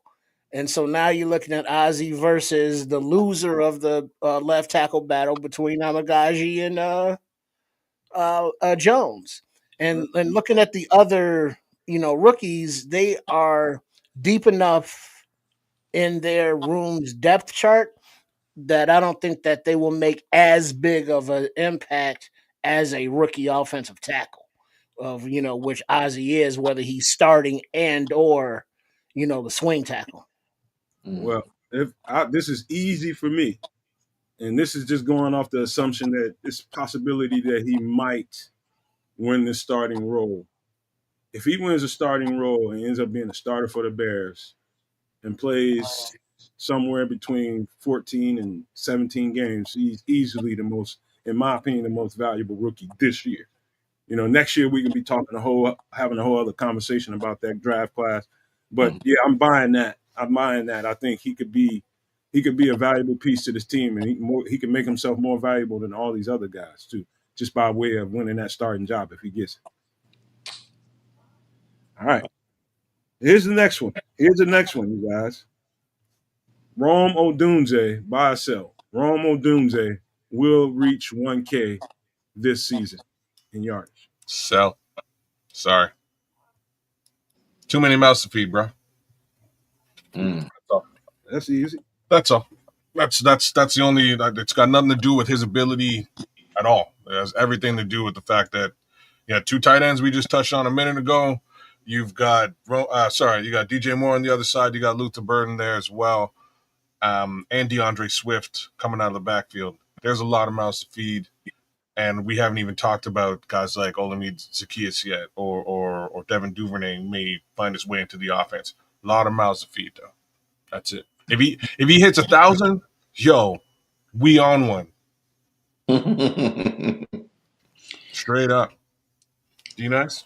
I'm buying. I think he'll hit it by probably by week 13 or 14. I just think what he and Caleb has built the last 2 years. There's something there between those two guys. We seen games last year that Caleb went out his way to find Rome. And they've been working together this offseason to continue to build his chemistry. And I think he'll have it, like I said, by week 13 or 14. He'll be at 1K. Yep. That means buying. But it was like this show that there was this dude and they would be buying storage lockers where people like, oh shit, be in there. It's like valuable and not valuable. But he was saying, name? Yeah. Yeah, I'm definitely buying this because miles of feed. Well, if we are expecting Mr. Williams of the Caleb variety to have over 4,000 yards passing, that means that more than two receivers can have 1,000 yards plus, and divvy the rest of them yards up amongst the other mouths. How many times last season did we see Rome wide the fuck open, but the ball didn't go to him. And so with an offense, once again back to the guru-ness of Ben Johnson, he's gonna scheme Rome open. He's gonna get him to do in positions to succeed at what he is good at, man coverage. And Rome is going to be able to break tackles because of his size and eat. And that's not even to mention if Caleb discovers any sort of a touch on a deep ball, to give Rome the opportunity to do those jump balls on and moss some people. So I mean, I'm not even counting those yet. I'm just looking at the intermediate short passing game for Rome to be able to eat for that amount. All right. Easy peasy for me. And this is by way of schematics. Looking at the Ben Johnson offense on all 22, I get to just coming up with stuff. And him being probably the X receiver, I think the additions of Colston Loveland and having Cole Kmet, the tight ends in there, you got Burden, hopefully, you got DJ. I think by way of some of those guys having to attract a lot of attention, Romo Dunze is going to get a lot of one-on-ones. And so for that, I'm going to buy it for that reason because of the schematics of what Ben Johnson does. He's going to demand that other guys get a certain amount of attention. And, Romo Dunze is a pretty good one-on-one guy. You can get 50-50 balls. You got a good catch radius. I think he'll end up, and D Nice is right, man. You did start to see some stuff during the season. You feel like the connection was there, but it's growing for sure. I think by way of those other weapons around him, I think schematically he's going to end up being a guy that gets targeted more because other guys are going to take a lot of attention away, if that makes any sense to you all. He got 700 some odd yards in an inconsistent offense, man. He could have easily had 1,000 this season if the offense had a little bit of consistency. Like he had some big games, of course, in losing efforts, but he had some big games last season. And I think coming into this year, he's gonna get off to a hot start, man. Yeah. All right. But yeah, I do think just by way of those other guys around him, depending on how, especially if they get in bunch sets and shit like that, Mm-hmm. Rome is going to end up being that guy singled up on guys, and he's going, naturally, he's going to be a target, man. They're going to put extra people on DJ at times. They're going to put extra people on maybe a tight end or so, depending on how well one of them's doing in the game. That's just going to free up guys like Romo Dunze. When it might be times when he get the double team if he starts being the hot guy too much, and that can get stifled. But I doubt any team would want to really go out and try to double team Romo Dunze. It's going to be DJ or it's going to be somebody like Luther Burden more like that gets a double team. But by either way, that's just going to benefit Romo Dunze. Either way you cut it. Yeah, because So I think those guys gonna be running underneath too. DJ and Luther, they're gonna be running those, you know what I'm saying, those drag routes and stuff like that. And I think Rome gonna be down the field, man. yeah, you're right, man. I believe that myself, man. I can see some stuff happening here, man. I get the playing schematics in my head, feeling like who can be the guy that gets a wild card that game. I think he gonna be the guy a lot of times, just by way of how the shit. But I got another one for you guys, man, and we can, depending on what you guys feel like doing, we can flip it and go defense if you guys want to, or we can wrap it up. But I got one more hot one for you guys offensively, and this one definitely gonna take some time to think. Hot topic. Buy or sell. 3 Chicago Bears will be Pro Bowlers on the offense. Buy or sell. Uh, that's some heavy speculation shit right there. I can see a couple of them on the offensive line off the top. Oh, man, I'm A selling, couple of bro. them right off on the offensive line off the top. Oh, maybe on the I'm selling. I'm selling. I don't. We have an offense without a single Pro Bowler on it today. You know what I mean? You're saying Wait, hold on. What about Can't our look at starting yesterday left and answer the guard? question today. Starting left guard. You can't look at yesterday and a answer the question. starting left guard. All right, okay, that's a good point. So Joe Tooney is number one in this mix. Fair, like fair. You had to bring him in. I don't know about. Do you think Jonah Jackson might be a 2? Might be a what now? He Jonah might Jackson, be the number 2 Pro Bowler on this team. he's been there before. He's Pro Bowl capable every That's what I'm single. trying to say. Like, these are the 2 guys that I can lean on with this particular question, who has some level of a track record of getting to the Pro Bowl. Outside of that, we have an offense full of Well, folks yeah, who never track done record of that's it. But it. Yeah. everybody else is kind of like, hey, Papa need a new pair of shoes. Let's throw them bones. I'm trying to say. So I'm selling. I like to gamble as much as the next guy, but on this one, I'm a sell. I'll leave it there. Be nice. I'm buying, man. I think I Yeah. think All right. I think the Bears get 5. Oh, 5. Because remember, alternates do count. Okay. Alternates count. what 5? Yeah, 5. Yeah, I think two offensive linemen make the Pro Bowl. Wait, but you said 5. That's a very specific number. Do you have Yeah, players in mind that you think is making it? I think 2 offensive line. I think the quarterback makes it. I think Rome makes it. Rome and Okay. DJ. Oh, Roman. Oh, so you talking about an offensive goddamn juggernaut? I mean, 5 ain't a huge number. Shit, 2 offensive linemen, 2 wide I'm receivers, not. I'm and a not. Listen, quarterback. they all don't have to start, but I go out on a limb and say 5 offensive guys make the Pro Bowl from the Bears. Hey, you got me over here excited, but damn, 5? Okay. That wasn't even the question. The question was 3. Yeah, I say Yeah. 5.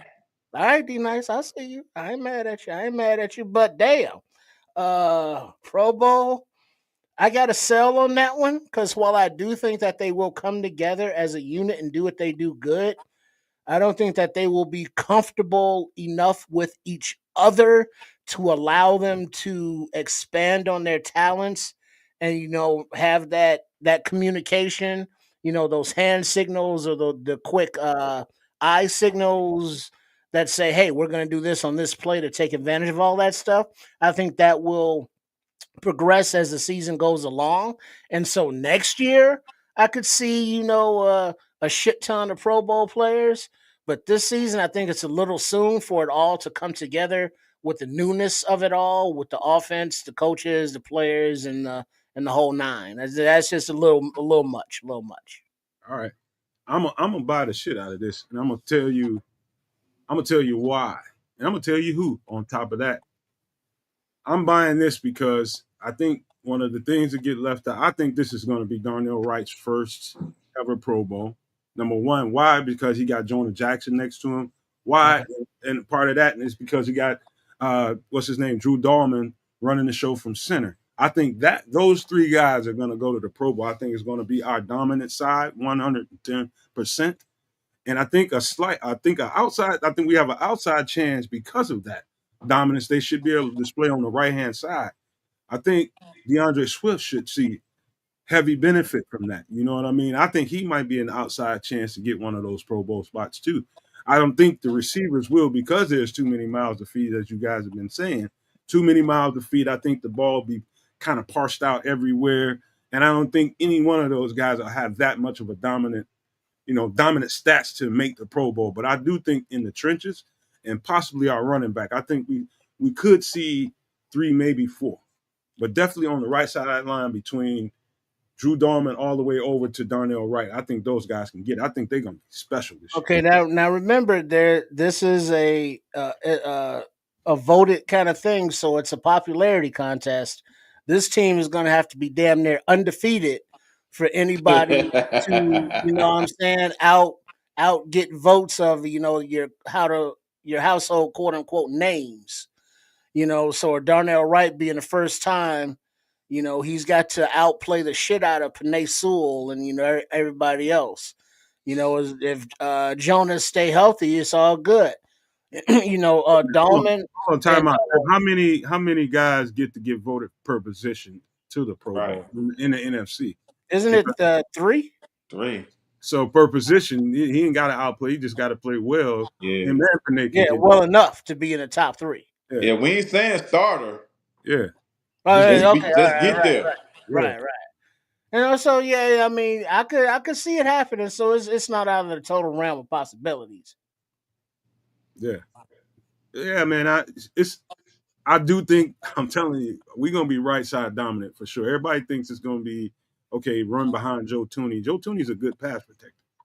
He's a solid run blocker. You know what I mean? He's not the best run blocker, but I think the beef and the aggression and who you want to see getting after teams, I think is on the right side, in my opinion, man. Y'all might disagree with that, but Well, I'm telling but you, I but think that's how it's that's gonna be. but that's the thing though, that if one of the most important positions team wise of the offensive line, if 3 or 4 of those guys are all pros or all pro alternates or all pro alternate adjacent, whatever the fuck, that means that this offense is rolling like a sumbitch, and that Caleb has plenty of time to feed all of those mouths out there, and that whoever the running back is, Swift or fill in, will have plenty of holes to run through. So that's going to open up a lot more of the yak possibility, more all pros at different positions, and more niceness. I like that shit. Let's go. Bear down. All right, it's up to y'all, man. We trying to get out of here under 2 hours. Let me give you guys one, and we got to be quick, man. We really want to get out of here under 2 hours. Well, I mean, you keep asking questions. I mean, shit. I'm gonna give you guys one more. You know what? I'm not even gonna do it. Let's just talk. Let's just talk some football and let's just see what the hell for the next 15 minutes or so, man. Anything? Let's ask Darius. Hey, Darius is our guest, man. I've been asking you guys similar questions pretty much the entire off season. Is there anything, be nice, anything about this team? It could be more than one thing. Anything about what we got going forward and going into the season that gets you a little bit apprehensive? Is there anything that you want to point out and make note of? Uh, It could be a position group. It could be a player. yeah. I'm trying to think, man. If I want to be petty, I can. Well, not necessarily petty, but the safety position bothers me Okay. because listen. We don't listen. We are cheering for Jaquan Brisker, but these concussions are a big deal. Now we have the veteran back there, Bayard. and Bayer. He's been holding it down, but he's getting a little long in the tooth, man. And the secondary is our strong suit, like the corners, And I like Bayard, but I think Jaquan, because of what we do know, it's a concern for me. It has me a little bit, I'm a little bit scared of that. Because number one, I don't want this guy to be carted off the field or nothing like that. And I don't know because he says a whole lot. But when you get out there on the field and them live rounds get to firing, this has to be in the back of your mind, bro. You missed the whole season last year, outside of 3 or 4 games, and you can't keep going. Like, this concussion you had was a rare. He had a rare form or something. I can't really remember what it was, but it was something bigger than the average. Well, we don't And want him out there laying out there like Tua throwing up gang signs.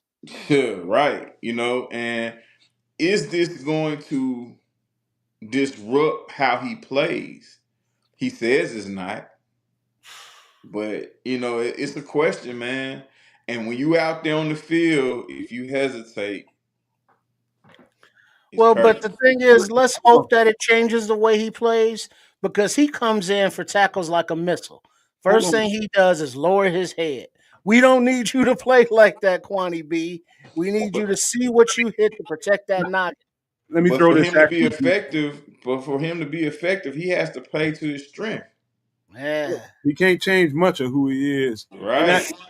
that's where this next part of the conversation gonna come. D, I want to invite you for because what we're gonna do is do hot topics, buy or sell Hmm. on defense. I got a whole list of stuff that I have for tonight, but I knew we weren't gonna get to. But I got Wednesday show set up in that way. If you want to come back, all that stuff that you I talking about, love to, man. I love to. come on back, man, because we're gonna talk about that on Wednesday night on some extra sauce and get into buy or sell on defense. We did all offense today, but it's a lot of shit to talk about on defense too, man. Some Yeah. question marks there, but Yeah, for sure. I feel better about us defensively going into the season than I do offensively because I know it's going to be a bunch of herky jerky. Something else I also said, D Nice, and I know you will get this. I think the defense might get off to a little bit of a slow start based on the kind of looks they're getting in practice. That offense is new. They're not going to be getting the best. This ain't going to be no oiled Matt Stafford with the LA Rams they're going to be facing in Yeah. camp. They're going the better looks are going to come when they face Buffalo and whenever they do that mix up practice or whatever. They might get off to a rough start, man, based on it's going to be a lot of whistling, start over. That shit ain't oil, man, and the defense ain't going to be getting the best looks in camp. Would you agree with that, D? I agree with that. I mean, because everything's new, man, and these guys gonna be learning as well. You take one misstep, man, and you gonna blow a coverage. You know what I mean? So yeah, I agree with you. I agree with you, and we can only hope that it becomes a Matt Stafford LA Rams situation, but in the grand scheme of things, we should all know better. Yeah, that's just hard. That's hard truth to tell. Yeah. The fan base is excited about what to see. This ain't no damn microwave. No, you got to cook this shit Yeah. up, homie. And you don't want it to be a microwave situation, to be totally honest, man, because that's not sustainable, man. You want to build something that's going to take us, throughout the years, man, not just through this one magic year. Because, I won't be satisfied with just one magic year, and the rest of the years after that go like they've been going. Nah. Well, that's why they re-signed Poles to another, few year extension. They expect Here we Magic to are. start and keep it moving. All right. Well, we The gonna how power about Poles this, will man? tell you. We're gonna go around the board, get some shout outs. I'm gonna save a little bit for Wednesday night, man. It's gonna be a fun show as well. You thought you liked the comments and the hot topics today. It's gonna get deep on Wednesday. Trust me when I tell y'all gonna enjoy that show. Make sure you show up for that. But let's get some quick shout outs and be quick about the clock, man. We got like 8 minutes, kids. Let's get up out of here. Hey, shout out to Trax and the guys at CSP, including my guy underneath me, D Nice. Keith Harris, the Bishop, was out there with us tonight. Shout out to Patty and Junior for coming through. Dylan Holmes, Cloud Chasers Radio. It's Crimson, keeping it real from beginning to the end of the show. Paul Rodriguez, AC Adam. Who else am I missing? Squeegee was with us tonight. Melon Smasher's just smashing the chat as we speak. You came in late, Melon, but it's all good. We won't hold it against you. Thanks for coming either way. Cornelia Squalls, number 2, Super No Maniac is out there doing a darn thing.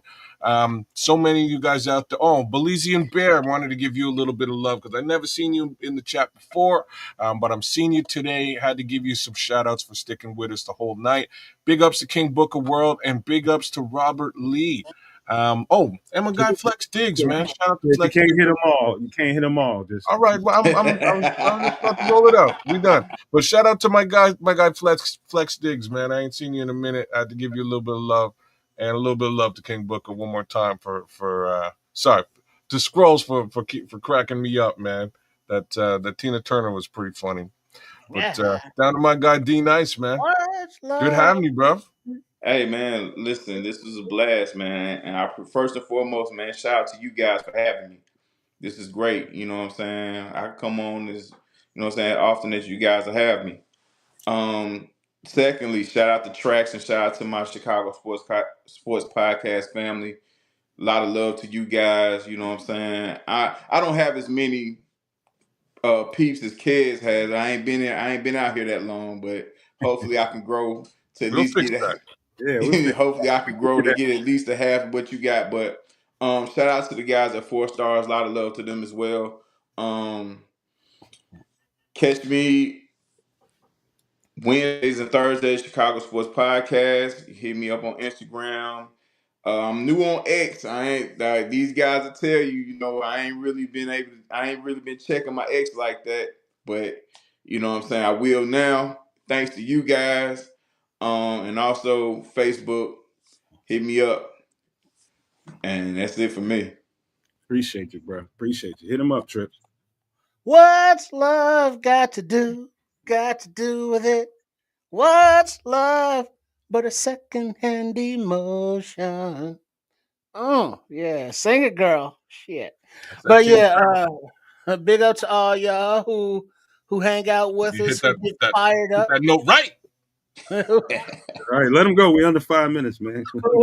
who come in, and now it's what are we in? Not middle of July, but getting close to the middle of July, and get fired up about Bears and getting ready to go. Make sure you are following at Sports Chicago Style, as we got the cooking stuff going, we got the exercise stuff going, the self defense stuff going, the Bears and other sports Chicago teams going, all that good stuff. So yeah, the Twitter, the Facebook, the Instagram, the Ko-fi, the Patreon, if you want to support that way. Sports Chicago Style. Amen to that. Appreciate everybody for being here. All the No Maniacs, Super No Maniacs.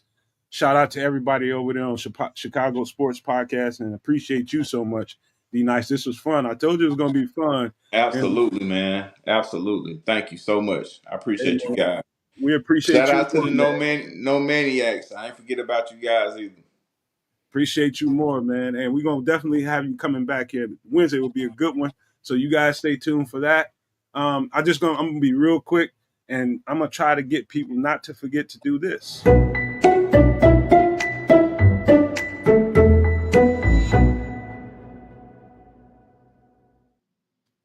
Don't cost a dime. People tend to forget that. They come and watch these shows and they don't forget. They just forget to wipe their feet at the door, man. Wipe your feet on the rug. Hit that like button. Subscribe if you're new to the channel. We would appreciate your support and thank you in advance. I'll just leave y'all with this, man. I'm very excited about this season. The more and more I think about it, the more and more I watch film, putting these thoughts together in my head with the schematics of both Ben Johnson and both Dennis Allen and what we have on this roster. I put a short out today talking about this is just a preview of what we're going to be talking about Wednesday night with this defense. I believe not Ben Johnson, but Dennis Allen inherited an upgraded roster from what he did over in New Orleans. And he ends up in the top 10, I don't know how, most years with that team, man. And that team, that roster was not that good. So as a preview, I want you guys to know I think he's in a much better situation personnel wise than he was over there in New Orleans. And I think we should be excited about that. And so that's what's going to happen Wednesday. But I ain't going to give you guys a speech tonight. All I'm going to tell you guys is, man, be nice to each other. Be kind to each other as best you can. Be loving to somebody. I got my mother's getting ready to go through hip surgery. I think Tuesday morning, and she's not the youngest chicken in the world. And so anytime you go under, it's always a chance things could, knocking on wood, could not go right. So I got that on my mind, and I'm gonna be there and support her for that, man. Come Tuesday. Hopefully I'll be back to you guys on Wednesday. Good to go, man. But I want to leave you guys with these famous words. If you can think it and you can see it, there's no reason in the world why you cannot absolutely manifest it. Do not, and I repeat, do not be a prisoner of your own mind. But with that being said, we are